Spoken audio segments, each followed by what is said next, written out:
As a preliminary matter, this is Brian Sullivan, the Chair of the Affordable Housing Trust. Please permit me to confirm all members and persons anticipated on the agenda are present. Can you hear me?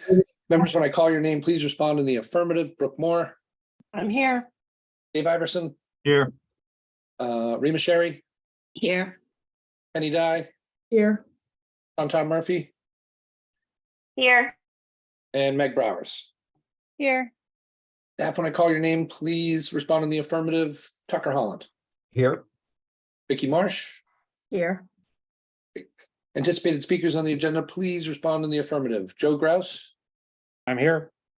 Rich, do you want the mic today? Rich Hussey? You're on mute. Joe's going to lead off for us. Okay, he'll refer to Joe. And Judy Barrett. I am here. Thank you. Good afternoon. This is open meeting of the Affordable Housing Trust is being conducted remotely pursuant to Chapter 2 of the Acts of 2023. Ensuring public access does not ensure public participation unless such participation is required by law. This meeting will feature public comment. For this meeting, the Affordable Housing Trust is convening via video conference via the Zoom app is posted on the town's website identifying how the public may join. Please note that this meeting is being recorded and that all attendees are participating via video conference. Accordingly, please be aware that other folks may be able to see you. Take care not to screen share your computer. Anything that you broadcast may be captured by the recording. All supporting materials that have been provided members of this body are available on the town's website unless otherwise noted. The public is encouraged to follow along using the posted agenda unless otherwise noted. We'll turn to the first item on the agenda, but before we do so, permit me to cover ground rules for effective and clear conduct of our business to ensure accurate meeting minutes. I'll introduce each speaker on the agenda. They conclude their remarks. We'll go down the line of members, inviting each to provide comment, questions, or motions. Please hold until your name is called. Please remember to mute your phone or your computer when you're not speaking. Please remember to speak clearly in a way that generates accurate meeting minutes. For any response, please wait until the floor is yielded to you and state your name before speaking. If members wish to engage in conversation with other members, please do so. Taking care to identify yourself. After members have spoken, the chair will afford public comment to the members of the public who have joined the meeting via Zoom. Members of the public who wish to speak must state their names and be acknowledged and speak through the chair. Finally, each vote taken in this meeting will be conducted by roll call. So with that, we'll call the meeting to order and look for an approval of the agenda or any motions related to such. I'll make a motion to approve the agenda. Thank you. And a second? Second. Second from Rima by roll call. Brooke Moore, Aye. Dave Iverson, Aye.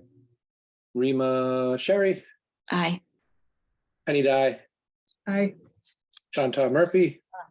Aye. Meg Browers Aye. and Brian Sullivan tonight. Minutes to be taken up at the June 20th meeting. Note all trust open meetings are recorded and available on the town's website. So we'll move from there to item number 4, public comment. Are there any members of the public that would like to comment? Any members of the trust as members of the public? So yes, I would like to say something real quick. Great, floor is yours, Bill. Billy Cassidy for the record. Rima Sherry, I know what you did. And I will expound upon that more later at a subsequent time. But I at the risk of sounding like an aw shucks jackass, it really was a collaborative effort. I really do not believe, whatever. I think everybody here, everybody participating in this meeting and many outside of this are all at least equally as deserving. I simply happen to be a little bit of a high value target at the moment. That will happen. And thank you. I met Mr. Dickler's wife over the telephone. We had a lovely conversation. And again, thank you. See ya. Thank you, Mr. Cassidy, AKA winner of the first Howard Dickler Memorial Affordable Housing Award on Nantucket. Any other public comments? Okay, seeing none, we'll close public comment. CCAP applications, we have none at this time. We need more houses so people can apply for more, so let's work on that. Item 6, update on the Loha State House Day of Action. Tucker, take it away. Well, I don't know. I was going to say, Mr. Chairman, you should take it away. we had a very good day up at the State House last week. Brian was one of about 10 very powerful speakers on the need for the transfer fee. And I want to thank our chair for, taking a day to go and do this. He kind of delivered a punchline at the end of just a number of very good and inspiring. Starting to feel like Billy here, Tucker. Yeah, no, I mean, it just, I don't want to be that gee shucks asshole that he described, but no, but it really was I think a very effective day. And another member, Brooke Moore, was up there with us, and as you could see, and it was fantastic. So a lot of momentum around this. There, still ways to go, but the goal is in this session, and I think last week was a step toward that. I will note and comment that Meg Trudell from planning was with us as well, and it was a real pleasure to have somebody from planning looking at the perspective from that department in the conversation. So it was really, really helpful, and it was nice just to connect on all of our efforts. So it's good. Yeah, Brian, if I may. Please, Brooke. So I think the thing, I've been doing this for a few years now, and I think the thing that you all would be helpful for you all to understand is, it used to be Nantucket going and advocating for Nantucket, right? For quite some time, it was us trying to solve our problem. And now it is multiple communities who have said, including Somerville and Boston, and so in some ways the politics have gotten more complicated because the situations of the various towns who are seeking this kind of income to solve their problems have disparate needs, and that adds a level of complexity while it adds momentum.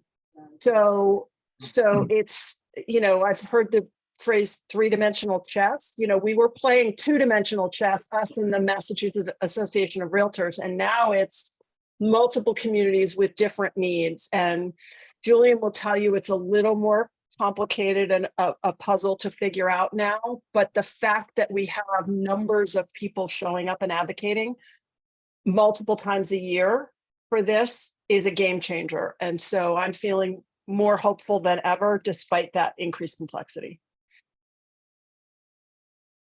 Thank you, Brooke. Does anybody have any questions about it? Any? I have a comment about something that you said, which you probably won't say again. And so unless you're correcting what I'm about to say, I think you said something to the effect of you own a real estate company and you refuse to profit from a business that is not part of the solution. That's correct. I thought that was accurate. so well put. Just thank you. My pleasure. Thank you, guys. As Billy said, it's a collaborative effort of all the people that are here. So with that, any more questions, comments? Seeing none, we'll close that. Open to 9 Benjamin Drive. There's a request for supplemental funding from Habitat. With that, Joe, I'll turn right over to you. Thank you, Brian. First of all, thank you for having us here today to explore this issue. I hope that all the members of the Affordable Housing Trust got a copy of the letter that Jerry Keneally sent to Brian and the Trust. First of all, I guess we want to thank you for your ongoing support for all of our activities, and in particular for Benjamin Drive, where back in April, 3 families moved into houses that have been under construction for, I guess, roughly a year. We are coming to the Affordable Housing Trust for supplemental funding on the project, and as was summarized in the letter, the funding for the project was roughly, and the project really started almost 2 years ago, was planned to be about $1.38 million, of which 1.11 million was from the Affordable Housing Trust. The other components from the hospital CHIP program, the Community Foundation, and a contribution from Habitat itself.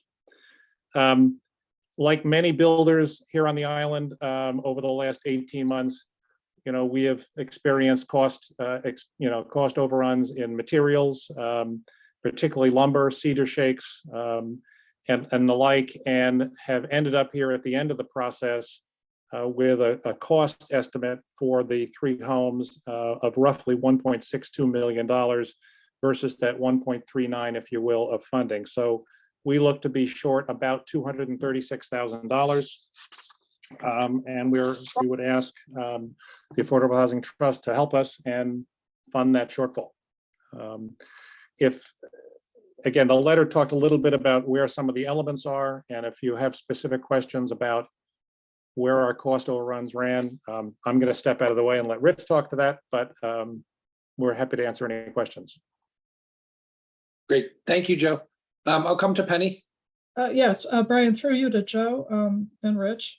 What, in the past, I think this is a curiosity question on my part.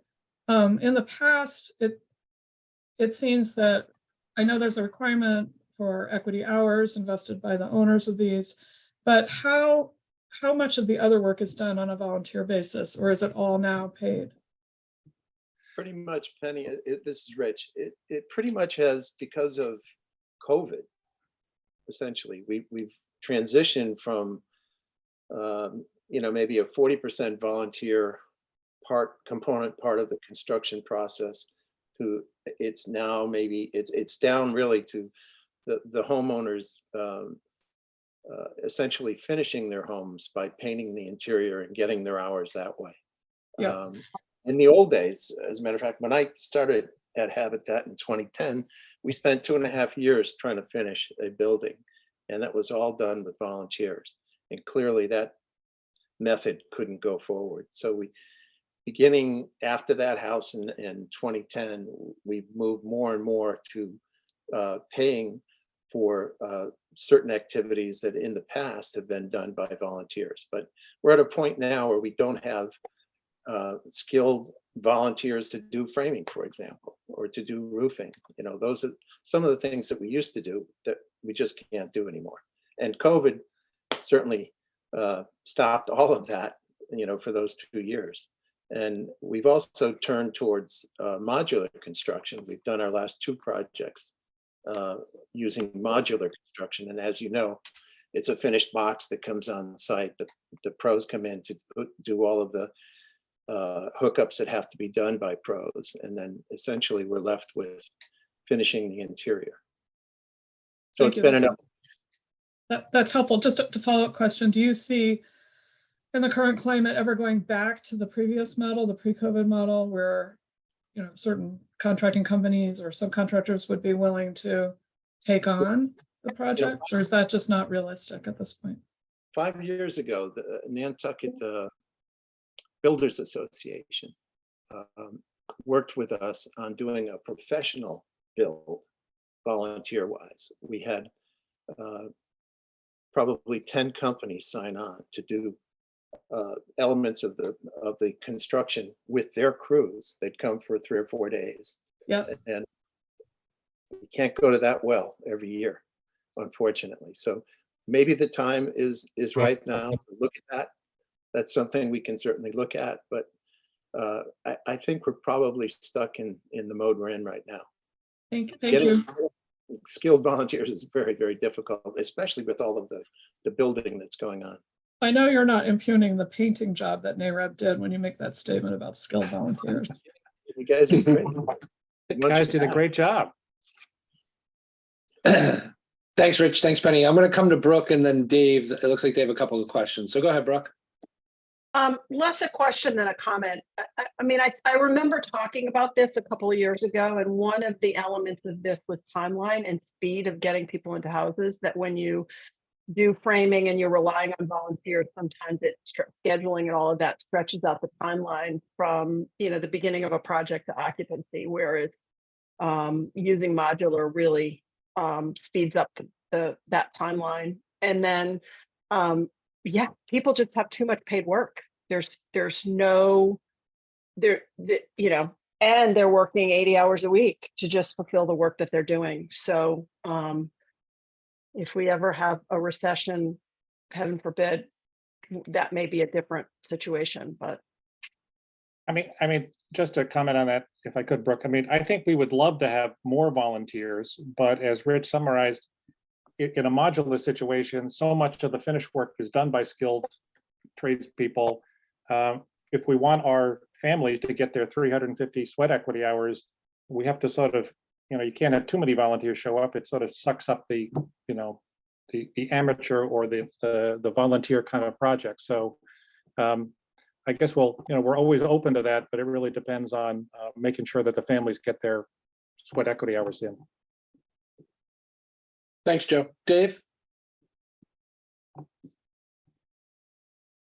Mine's not really a question. I just want to commend the the Habitat folks for delivering mostly built houses for $450,000 a unit. I think that is really a feat in this time without the use of a lot of volunteers, and I think that's amazing. So I just wanted to say thank you to the Habitat people for that.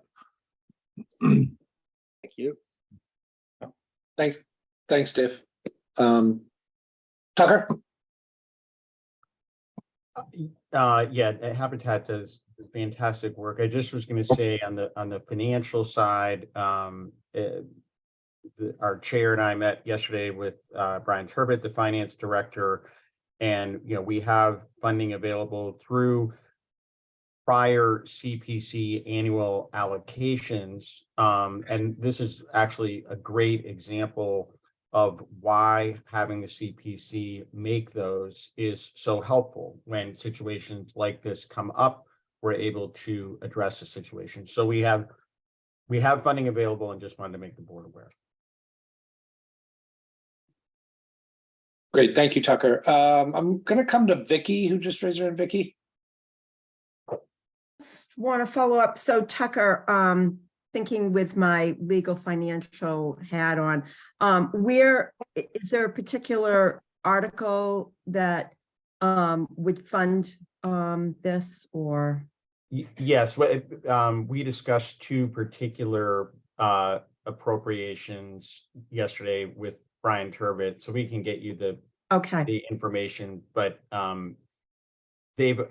some of the funding for this project has already come out of one of them, so we know it's applicable. Okay, and is this a grant? We're giving a grant here for the balance of these funds? This would be a grant. Okay.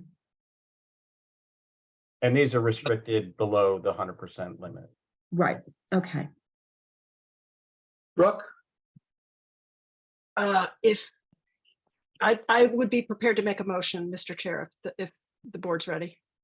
Give me 2 seconds to ask the board. Is the board, are there comments, questions additionally for Jerry? Thanks for joining us, Joe, Jerry, or Rich.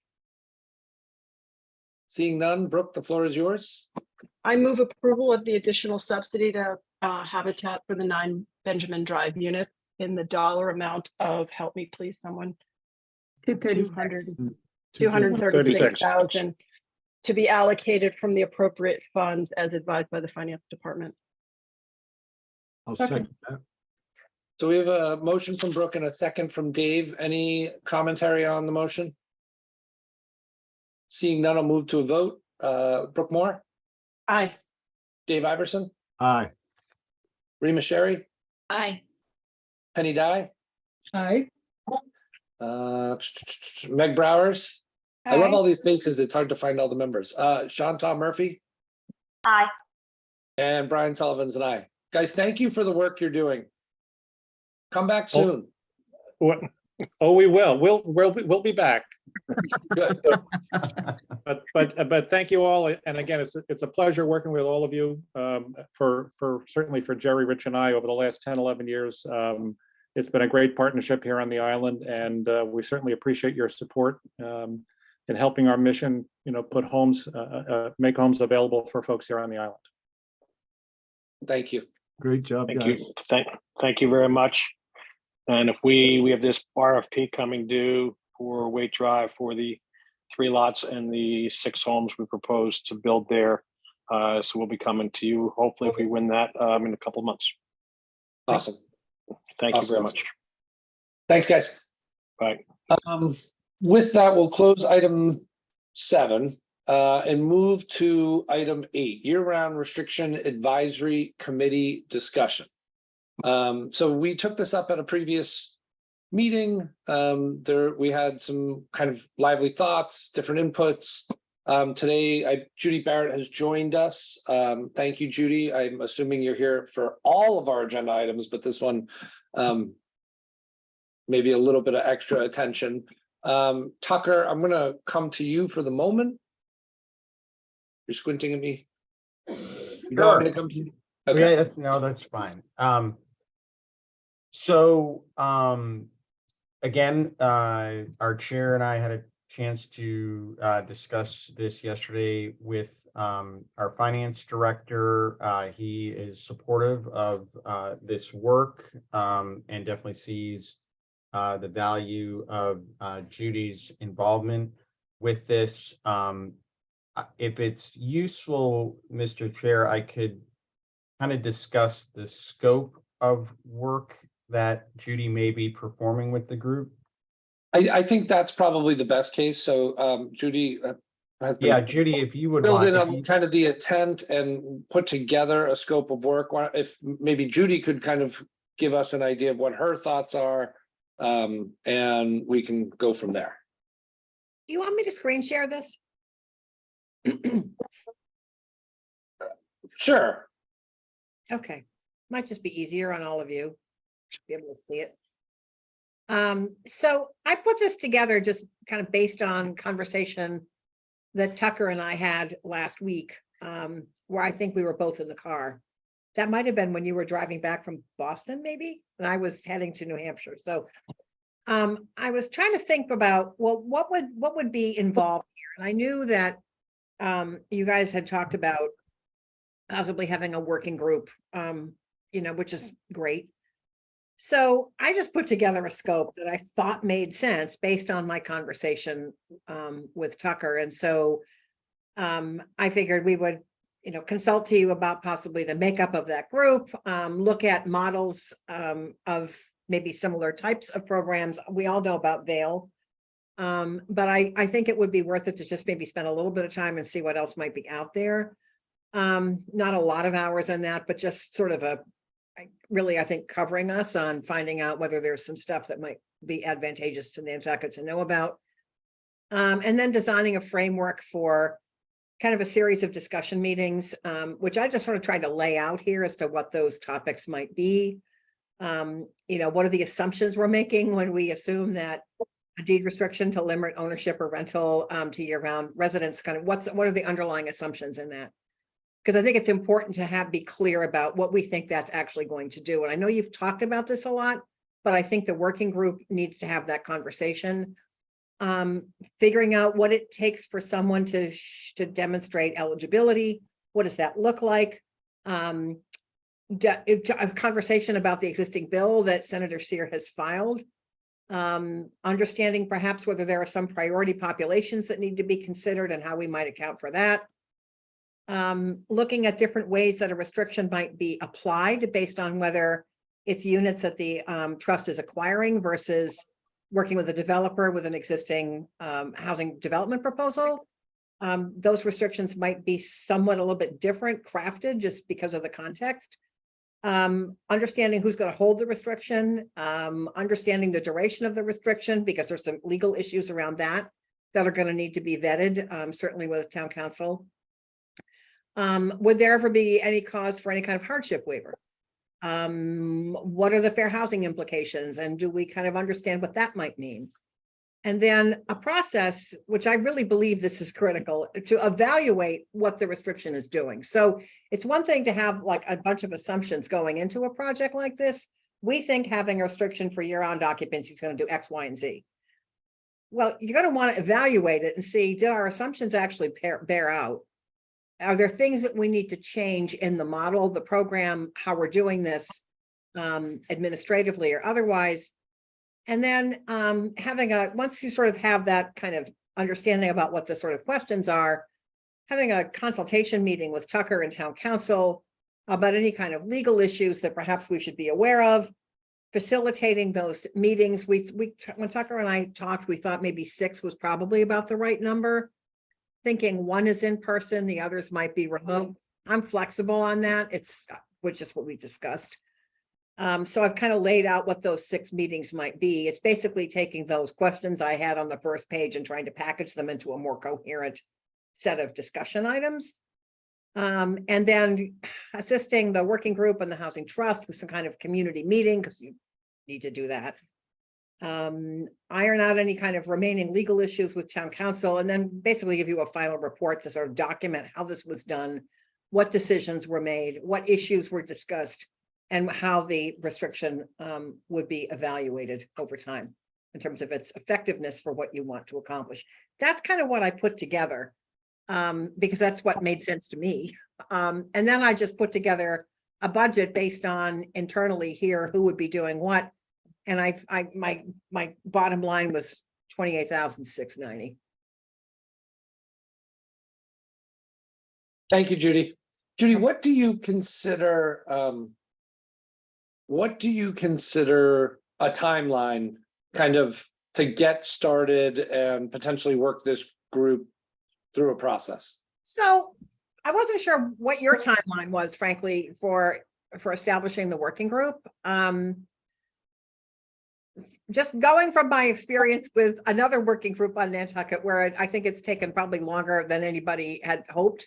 And that's no disrespect to the committee, or definitely not to the consultant who is my hero at this point. She's marvelous. But I think, probably people need time between a meeting and the next meeting to sort of digest what they've done, and also for me to get materials out to the group. So I don't know, this could be a 5 to 6 months thing.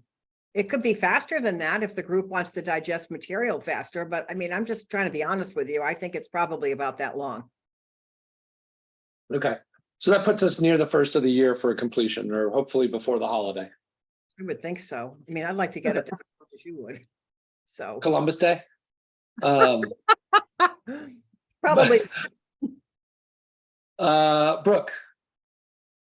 Judy, you can stop screen sharing. Okay, that's fine. Why isn't this? So a couple of points. I think that the short-term rental work group was subject to the select board's appointment guidelines and process, which this will not be. Well, I think we have to be mindful of the principles behind that policy. I don't think we have to follow the really long timeline that entails.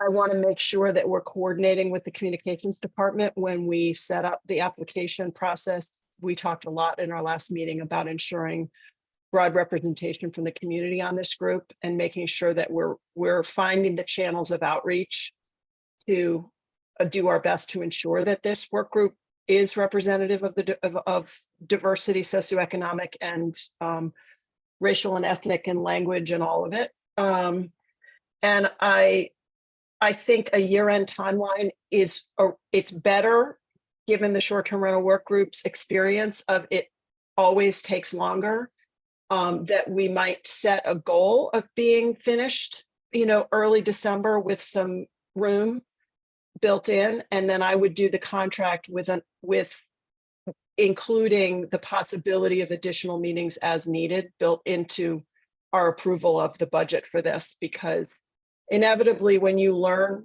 stuff, it begs more questions that take more time to analyze. So as thorough as I know Judy's been in drafting this scope, there's always the unknowns that come up. But I think it's an excellent draft, and I would like to move it forward as quickly as possible, and particularly get this group designed and get it advertised and appointed as quickly as possible, because I know the community is looking for us to be doing stuff, and this is an important piece of it. So I apologize, Brooke, because I actually intended to add a sort of for additional meetings item. I had said this to Tucker. Do you think I remembered? No. But I agree with you. It could take more meetings. We just don't know. Are there other members with questions or comments? Penny? I have a question that I probably should know the answer to, but is there anything with a deed restricted program, whether it's rentals or sales, that could apply to the SHI list? Could this help us in any way? Well, it would only assist you with the subsidized housing inventory if there was an affordability restriction that meets DHCD's, EOHLC's requirements. And that can be done on a one-off basis, right? Thank you. So in theory, if we were buying in at different levels of affordability and captured things at 80 or less. Brooke? Sorry, one last thought. If there are any warrant articles needed to get this done, we want to, the select board's going to be establishing the timeline for town meeting 2024. And I was pushing for an earlier date, and now I'm thinking about pushing for a later date to give this group room to work to any corresponding warrant articles could come for spring, be drafted for Springtown meeting. Penny? Yeah, through Brian to Brooke, could they not be sponsored by the select board or planning? Even if they are, they would have to be with a May town meeting. We do the warrant in January. So Thank you. Sooner's better, because they have to go through planning hearing process. So it actually is a lot earlier than when we set the warrant. It has to go through the planning board hearing process and or FinCom hearing process. So having those things written, gosh, November is probably going to be the timeline for that, to get the hearing notices for all those meetings. Well, I think having anything available for whenever the warrant is created is a goal that the work group may need to be flexible to work within. Vicky? So I'm just thinking about the warrant articles, Brooke. So if we have something drafted, well, it doesn't have to be in final form by that time, right? Okay. So we could start creating, as this committee, I'm trying to envision that as this committee is working, we start coming up with ideas of how to draft that. And then by the time we have to submit it, at least it's in draft form, and we can still finalize it, in time for the select board to approve of the warrant, I believe, right? Yes, but you'd want it in the pipeline. But we got a lot of feedback from FinCom and planning that last minute additions are not helpful. And major amendment, new warrant articles and or major amendments to draft ones are not appreciated at the last minute. Okay.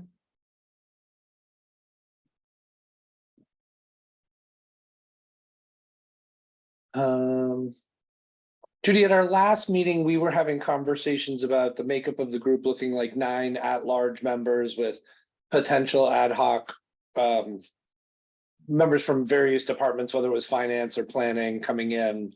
I just wanted to get your feedback, and your face may have said it all there, or that deep breath.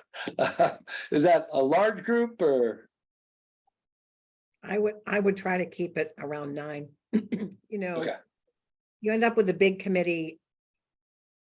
You may have the sense of greater representation. I'm not always sure that numbers do that. Yep. But my main concern is if you want to get this done, I think you really need to think carefully about the composition and the size of this group. We were also considering 7, so in the discussion, it was just making sure that we had the input from other town boards or departments as needed without them having to take seats from other various groups. Sure. Well, and I mean, do they need to be on the working group or can they be consulted as needed? Right. Okay. Does anybody else have any questions? Oh, Dave and Tucker. So I'll go Dave first, then Tucker. Excuse me, just from the planning perspective, I mean, listen, if Judy's doing this group, I would say that the planning board doesn't necessarily need a seat on this group. I think that Judy is probably more, qualified to deal on that end than anyone on the board. So I think a good representation is probably more important than a planning seat, at least in my opinion. Thanks, Dave. Tucker? Yeah, I mean, I was just gonna say, I don't think it is an option to not have, like, if we need something on the warrant for next year, it's not an option to kick it to the next year. Like, this group has to have a deadline. We've got to be ahead of this thing. We've got too much stuff coming up where we want to take advantage of this, not to mention the $6.5 million permanent override that was just voted. So this has got to, I think we're fortunate in the neighborhood first advisory committee to have two strong co-chairs who really, drove a terrific group of people to a deadline. We got to have the same mantra here. Thank you, Tucker. Agreed. And it is my understanding that any bonding related to deed restrictions would need to work with bond counsel and kind of come out of this work group. So it will be a longer involved process. So keeping to a tight timeline is going to be important. Okay, so with that, any more questions, comments, follow-up?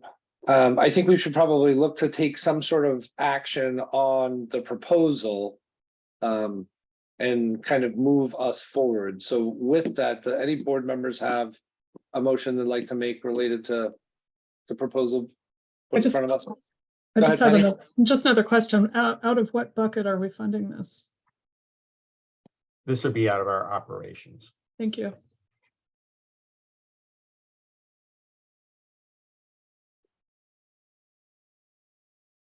Rima? We can do this without an RFP or not. We spoke with the finance director yesterday and he's comfortable moving forward. Great, good. Well, then I would like to make a motion to approve the proposal by Judy Barrett to help us establish this committee for development of policies and deed restrictions for year-round housing. Thank you, Rima. Brooke? I'd like to second with a minor amendment. Please. Judy, what's the number you were going to add? Oh, I can add the number. I got it. No, in addition to Oh, what is in the proposal for the flexibility. right. Judy, you're muted. Sorry, I just wanted to open it up again. Did so much thinking about this the other night. If we put a percentage on it, what is that? That's 6 meetings. So if we go to 8, I'm throwing this into Excel right now because it would be faster and more accurate than if I try to eyeball this. okay. And Rima, the way I would word that is we would approve the budget as proposed with the potential to increase by X dollars pending approval of this board. Why don't you just assume the ability to increase it by 15%? And if we don't need it, we don't use it. Okay. So that would be adding $4,300. Okay. So, and subject to coming back to us with a justification for the need to go into Right. that 15%. Does that make sense? Agency. Well, I accept those friendly amendments. Thank you, Rima. So we have a motion from Rima as seconded and friendly amended by Brooke. Any questions, comments on it?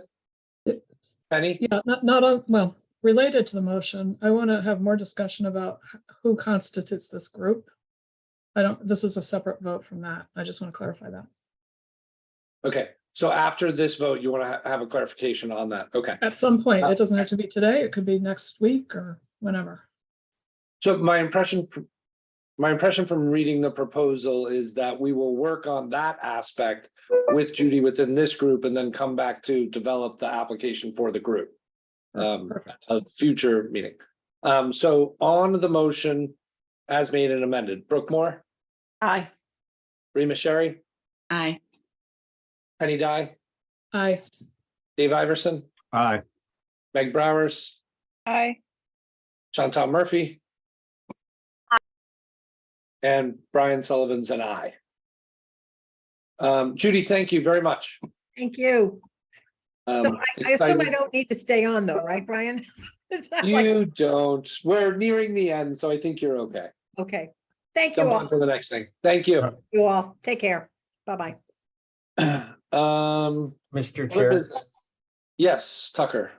I just want to put one thing on the group's radar screen that is related to this item, which is we're going to have the opportunity to have George Ruther, who is the housing director in Vail, who started the Indeed program here on Nantucket with our group August 3rd at 11 o'clock.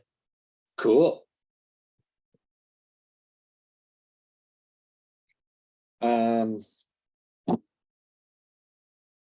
Okay, so I guess that fell into other business. Any other business? Seeing none, June 20th, we're gonna have another Oh, meeting. Meg has her Meg? hand up. Meg? Yeah, I just had a one comment for under other business, if this is the right time. It is.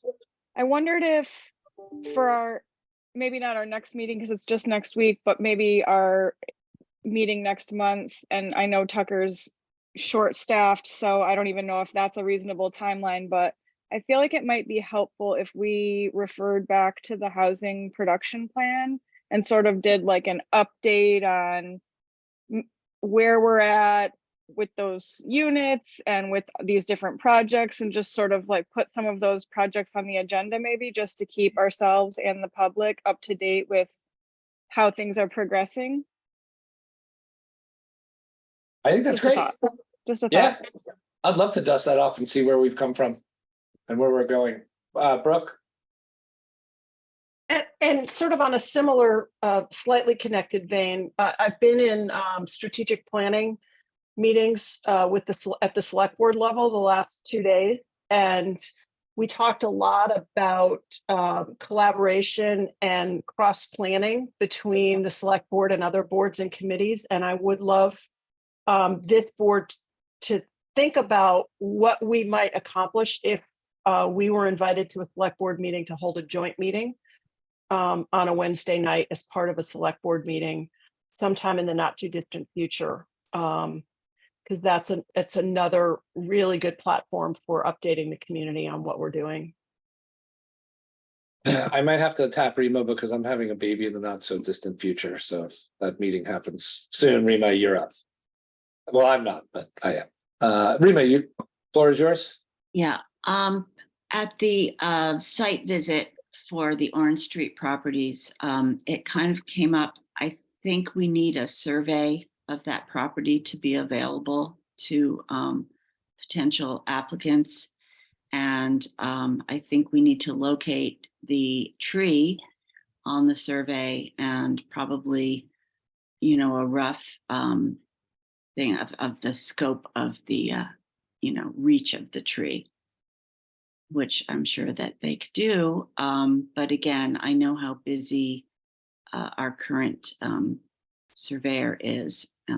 So I don't know if there are other surveyors available to us, but I just wanted to put that out there because it did come up. One of the people that was there was like, well, love to save the tree, but I need to know where it is. I think that I heard that feedback as well, so thank you for bringing it up here. Penny? It just, there is a survey, it just needs to be updated with the information about the tree, I believe. There's a current one with both Mm. properties. Yeah, Okay, cool. yeah.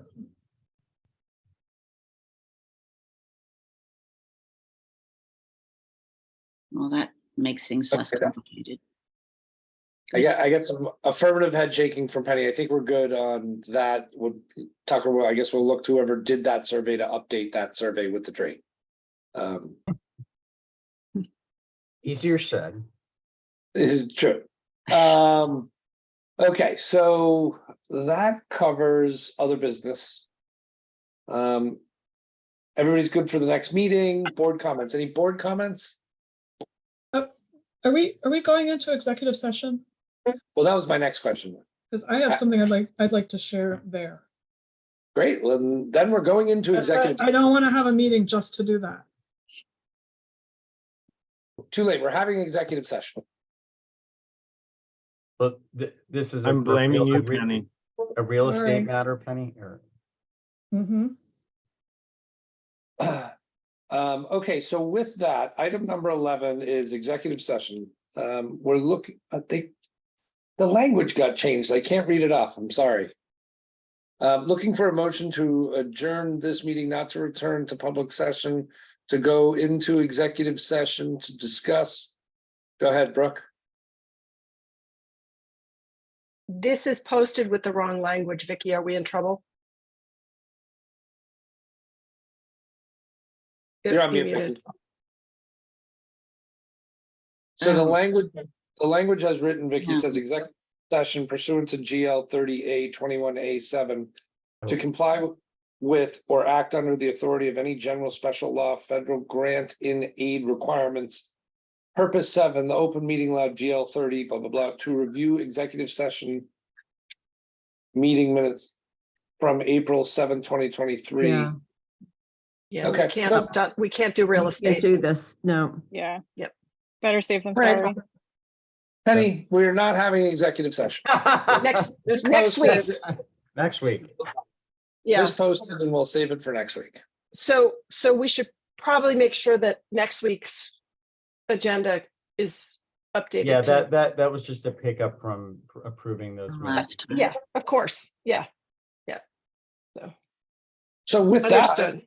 my favorite item on the agenda, item 12, looking for a motion to adjourn the meeting. So moved. And a second, Second. for Brooke, by roll call, Brooke Moore. Aye. Rima Sherry, Aye. Penny Dye, I. Dave Iverson, Aye. Meg Browers, Aye. Chantal Murphy, Aye. and Brian Sullivan's and I. Thank you, guys.